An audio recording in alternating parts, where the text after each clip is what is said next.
23 milyong halaga ng iligal na droga na sabat sa Caloocan. Bago tayo magpatuloy, huwag kalimutan mag-follow, mag-like, at i-share iyong aming Facebook page. At huwag din kalimutan mag-subscribe sa aming YouTube channel, ang Serbisyo Balita Live Online. Maraming salamat po. Gulat ang 4 na kalalakihan matapos mabuking ng mga operatiba ng Drug Enforcement Unit ng Caloocan City Police ang kanilang iligal na aktibidad nitong pasado ng hating gabi ng Huwebes.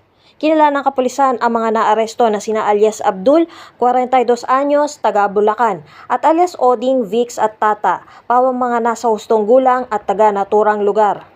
Sa ulat ng pulisya, naaresto ang 4 sa Phase 12, Barangay 188 ng nabanggit na syudad matapos ikasa ang buy-bust operation at mabilhan umano ang nauna. Nakumpiska sa mga ito ang hinihinalang iligal na droga na may timbang na mahigit kumulang 3,420 grams o 3 kilo mahigit at nagkakahalaga na mahigit kumulang 23 milyon pesos. Kabilang na dito ang buy-bust item. Nakuha din ang ginamit sa operasyon na isang pirasong tunay na 1,000 piso at 25 pieces na budel money na tig 1,000 piso, isang backpack at iba pang mga recovered na pera. Kasong paglabag sa Section 511 at 26 ng RA 9165 ang ikinaso sa mga naaresto.